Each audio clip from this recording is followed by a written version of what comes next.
The trading house was a place of noise and chaos.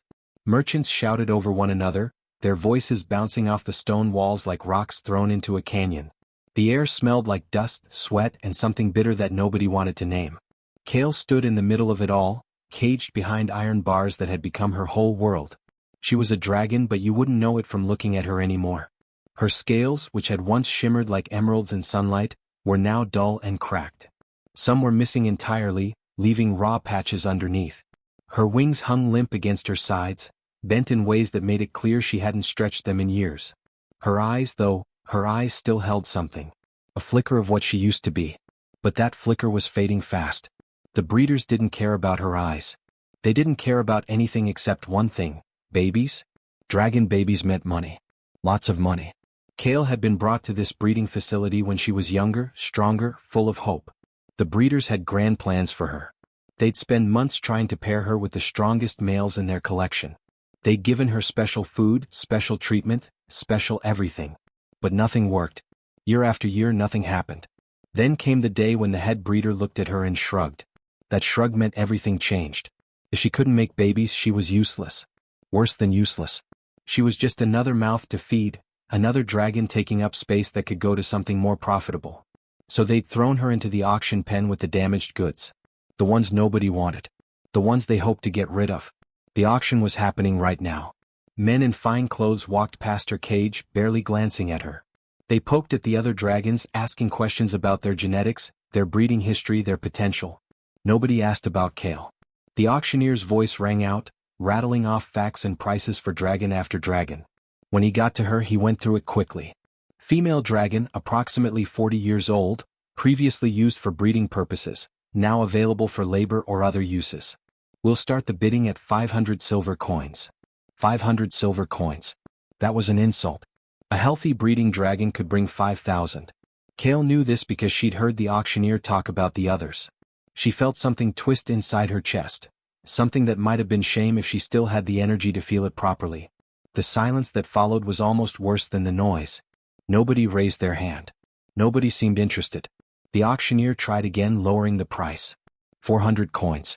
Still nothing. 300. A few people looked interested, but then they'd shake their heads and move on. Kale stared at the ground. She knew what came next if nobody bought her. The breeders had mentioned it once, back when she still tried to care about such things. Then a hand went up. It wasn't the hand of a rich merchant. It was calloused and weathered, the hand of someone who worked with it every day. The man it belonged to was tall but thin, with the kind of tired face that came from working sunup to sundown. His clothes were simple, practical, worn in all the places that mattered. His name was David, though nobody in the auction house would have known that. He was just another poor farmer trying to figure out how to keep his farm running. David had come here with exactly 350 silver coins, every coin he'd saved for 5 years. He hadn't come to buy a dragon. Dragons were for rich people. But then he'd walked past Kale's pen, and something made him stop. Maybe it was the way she looked, like something that had already given up. Maybe it was the practical part of his brain that thought, well, a broken dragon is still a dragon. Could still work. Could still be useful. The other interested buyers dropped out quickly. Nobody wanted to bid against anyone else for a dragon like this. So David won with his single bid of 325 coins. The auctioneer banged his gavel, looking almost confused that he'd managed to sell this particular dragon at all. As David approached the cage to collect his purchase, Kale looked up at him with those ancient, dimming eyes. She saw no kindness in his face, she wasn't expecting any. She saw only necessity, the same look she'd seen on the faces of everyone who'd ever owned her. He opened the cage door, fastened a chain to the leather harness around her neck, and led her out into the afternoon sun. Neither of them knew that everything was about to change. David had warned them. He'd been very clear about it that first morning when he brought the dragon home. His twins, Maya and Lucas, were 10 years old enough to understand danger, or so he thought. He'd gathered them in the kitchen before school, his voice serious in a way that usually meant they should listen. "There's a dragon in the barn now," he'd said, sitting at the worn wooden table with a cup of coffee that had gone cold. "I need you both to understand something. That dragon is not a pet. She's not friendly. She's hurt and she's scared, and that makes her dangerous. You stay away from her. You don't go into that barn alone. You don't try to touch her. You don't try to talk to her. Do you understand me?" They nodded, because that's what kids do when their parent uses that tone. but understanding something and believing it are two different things. And curiosity, especially in 10-year-olds, is a force that can't really be stopped by words alone. It took 3 days before Maya decided to break the rules. She snuck out after school, telling Lucas she was going to check on the chickens. It wasn't technically a lie, she did check on the chickens. But then she kept going, past the chicken coop, toward the big red barn at the edge of their property. Her heart was beating fast, not from fear exactly, but from the thrill of doing something forbidden. She pushed open the barn door, which creaked on its hinges in that way that always sounded louder than it probably was. The barn was dim and cool, smelling like hay and old wood. And then she saw Kale. The dragon was lying in the corner on a bed of straw that David had thrown down. She was so much bigger than Maya had expected. Even lying down, Kale's head was nearly as tall as a person standing up. Her scales caught what little light came through the barn's gaps, reflecting it back like dull mirrors. She looked at Maya with those huge eyes, and for a moment, neither of them moved. Maya had expected to be scared. Instead, she felt something else. Sadness, maybe. The dragon looked so tired. Not the kind of tired that comes from a long day of work, but the deeper tired that comes from giving up on things. "Hi," Maya whispered. She knew it was stupid. Dragons didn't understand human words. But her mother used to talk to plants saying they liked the sound of voices, so maybe dragons did too. "I'm Maya. My dad brought you here." Kale didn't move. She just kept watching the girl with those ancient eyes. Maya took a step closer. Then another. She could feel her heart in her throat now, but she kept going. "Dad said I'm not supposed to come here. He said you're dangerous. But you don't look dangerous. You just look sad." She sat down in the hay a safe distance away and just stayed there. She didn't try to touch Kale. She didn't try to do anything. She just sat and talked about her day, about her math test, about how Lucas had gotten in trouble for throwing a grape at their teacher, about how her feet hurt from running around at recess. Regular boring stuff. The kind of things nobody usually told a dragon. When Lucas found her an hour later, he thought she was crazy. But then he sat down too. That's how it started. Every day after school, Maya and Lucas would slip into the barn. They'd bring things with them. An apple. A piece of bread. Some leftover stew that David had made for dinner. Nothing fancy. Nothing they thought a dragon would particularly want. But they brought it anyway, setting it down carefully on the ground between themselves and Kale, then backing away. For the first week, Kale didn't touch any of it. She just watched. The twins kept coming anyway. By the second week, something shifted. The food started disappearing. Kale was eating it. Not immediately, not while they were watching. But at some point, when they weren't looking, she'd eat what they'd brought. The twins noticed, and something like pride bloomed in their chests. They were helping. They were doing something good. David noticed the food disappearing too, but he didn't say anything. He saw the mud on Maya's shoes that matched the path to the barn. He saw Lucas carrying scraps of food wrapped in cloth. He wanted to be angry about them disobeying him, but something in him understood what they were doing. Maybe he even understood that they needed to do it. By the fourth week, Lucas got brave enough to try touching Kale's scales. He half expected her to snap at him, but she didn't. She just let his small hand rest against her rough, weathered side. Her scales were warm, warmer than he'd expected. And under his hand he felt something move. Not a flinch, not a threat. Just a breath. Just the simple up and down of a living creature existing. "You're not so scary," Lucas whispered. And for the first time in longer than she could remember, Kale felt something that wasn't pain. She felt seen. Not as a failure. Not as a commodity. Just as herself. And that feeling was powerful enough to start healing things that no amount of food ever could. It started with smoke. David was fixing the fence on the north side of the property when he smelled it. Not the good kind of smoke from a cooking fire or a fireplace. This was acrid and sharp, the kind that meant something was burning that shouldn't be. He stood up, squinting toward the horizon, and his stomach dropped. Riders. At least a dozen of them, maybe more, coming toward the farm with torches held high. Raiders. The kind that had been hitting farms all across the region for the past month. They took livestock, grain, anything they could carry. Sometimes they took people too. David's mind raced through what he needed to do. The twins were at school in town, thank God for that small mercy. But he was here alone, and there was no way he could fight off a dozen armed men. He ran toward the barn to grab what he could, thinking maybe he could hide some of the supplies in the woods. But as he ran, he realized something. He wasn't alone. Kale was here. For a moment, the thought was almost absurd. What was a half-starved dragon going to do against armed raiders? But as he reached the barn and saw the riders getting closer, something in him just acted on instinct.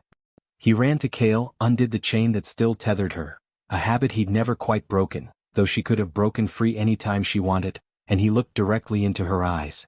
"Help me," he said simply. "Please." Something flickered in Kale's gaze. Recognition maybe. Or just the ancient memory of what she used to be. The raiders rode into the farmyard with their weapons drawn and their voices loud and aggressive. The leader, a scarred man on a black horse, laughed when he saw David standing alone. "Well, well," the man called out. "Looks like we got ourselves an easy one today, boys." They didn't see Kale until she emerged from the barn. It happened so fast that later, David would struggle to describe it properly. One moment the barn door was opening. The next moment, a dragon, a real full-size dragon, was launching herself at the riders with a sound that was part roar and part something older, something that came from the deep places of the world. The horses panicked immediately. That was the first thing that broke the raiders' advantage. Horses don't stay calm around dragons. They rear, they bolt, they throw their riders. Within seconds, the coordinated group of armed men had become a chaos of falling bodies and screaming animals. But it was more than just fear that Kale inspired. She moved with a grace that seemed impossible for something so large. Her wings, which had hung limp and broken for so long, snapped open and caught the light. They weren't fully healed, probably never would be, but they were strong enough. She used them to knock men from their horses, to block their escape routes, to control the space around her with absolute authority. Her tail swept through their formation like a whip. Her claws, which David had thought were dull from disuse, proved to still be sharp enough to tear through leather armor. But here's the thing, she didn't kill anyone. She could have. Any of these men would have been dead in seconds if she'd wanted them dead. Instead, she simply incapacitated them. A broken arm. A dislocated shoulder. A blow that sent a man flying backward into a fence post, knocking the wind from his lungs. She fought with the precision of someone who knew exactly how much force she needed to use. Within 5 minutes it was over. The surviving raiders were scrambling to get away, limping back toward their horses or just running on foot. The scarred leader, bleeding from a wound on his shoulder where Kale's claws had caught him, didn't even try to fight back. He just ran, screaming curses that were probably meant to be threats but just sounded like fear. When the dust settled, Kale stood in the middle of the farmyard, breathing hard, her scales gleaming with something that looked almost like starlight. Then she turned back to David, and her expression seemed almost gentle. David approached her slowly, his hands open and empty. "Thank you," he said, and meant it with every part of himself. That night, when Maya and Lucas came home from school, their father told them what had happened. They ran to the barn immediately, finding Kale lying in her usual spot, and they checked her for injuries like she was the most precious thing in the world. But something had changed in how Kale regarded them after that day.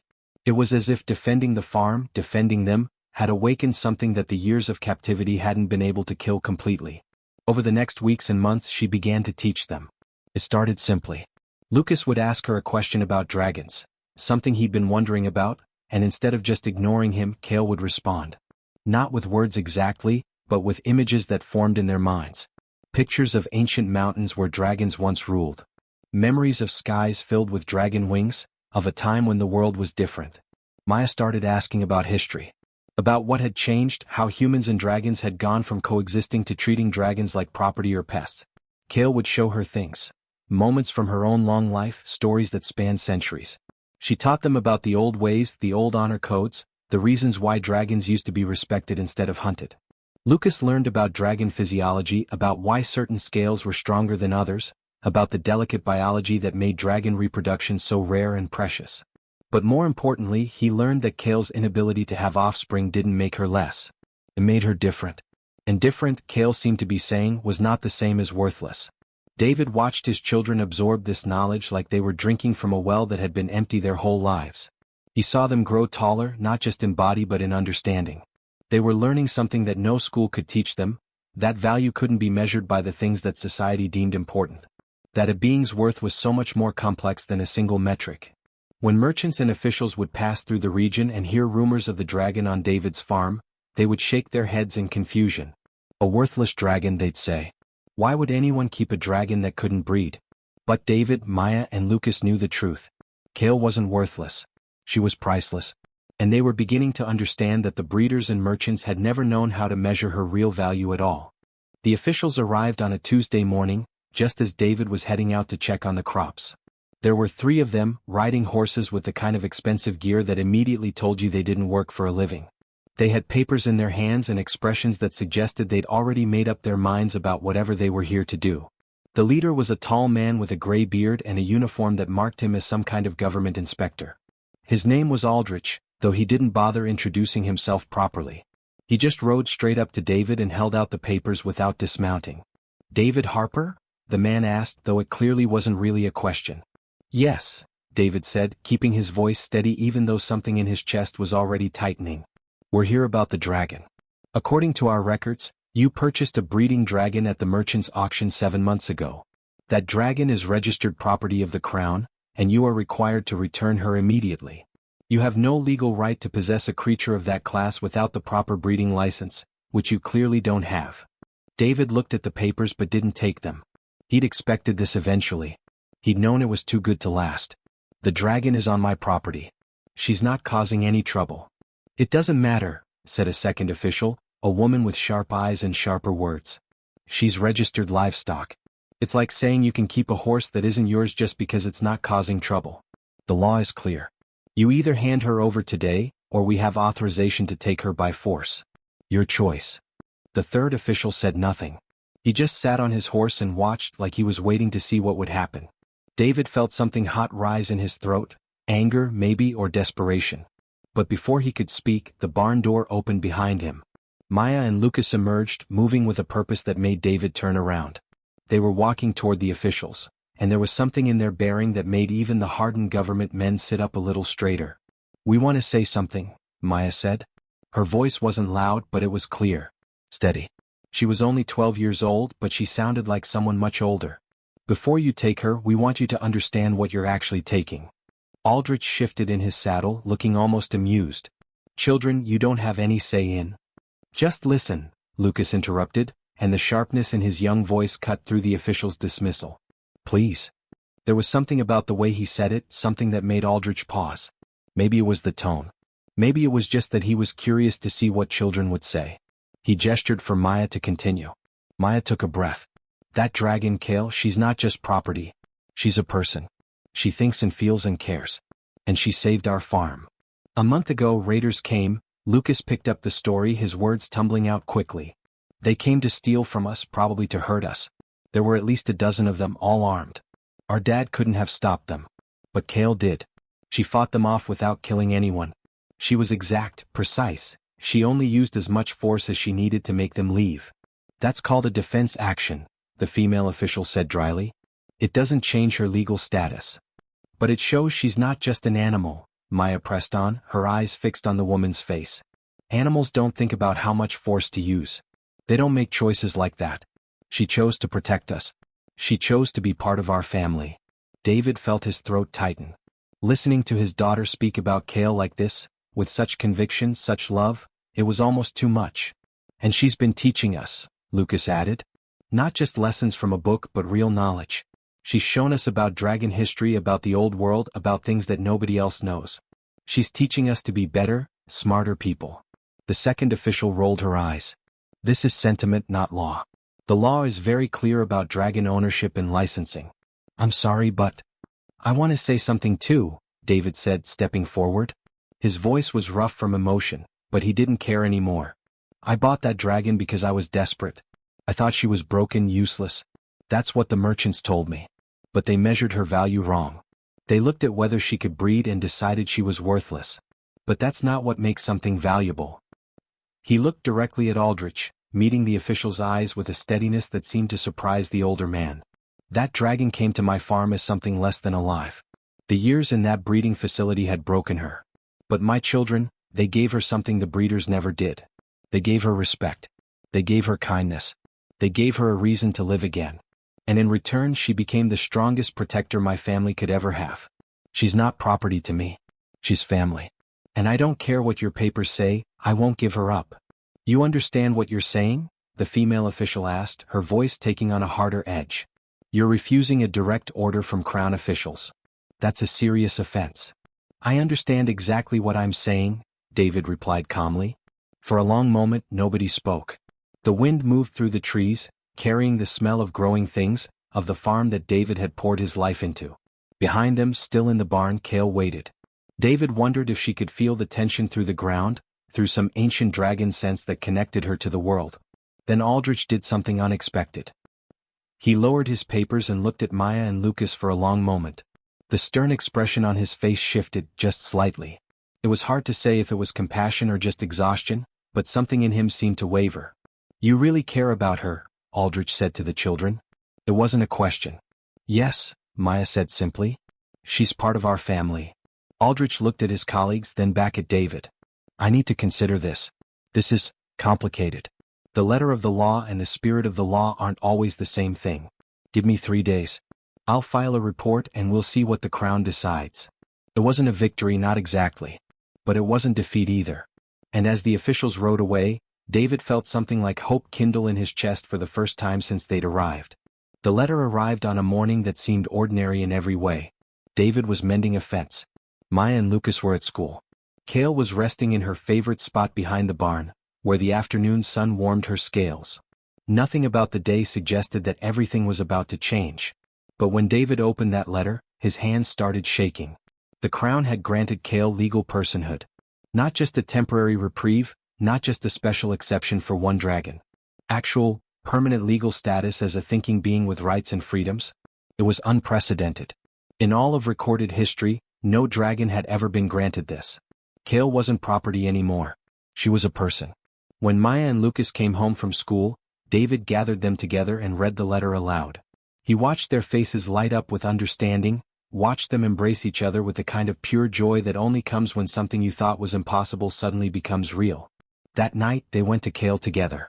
David held the letter so she could see it, not that she needed to read the words.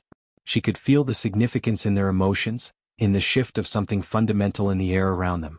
For the first time since she'd arrived at the farm, Kale stood up on all 4 legs and stretched her wings fully. The movement was slow, testing, but it was complete. She spread those damaged wings wide, wider than they'd ever been, and the evening light caught them like stained glass.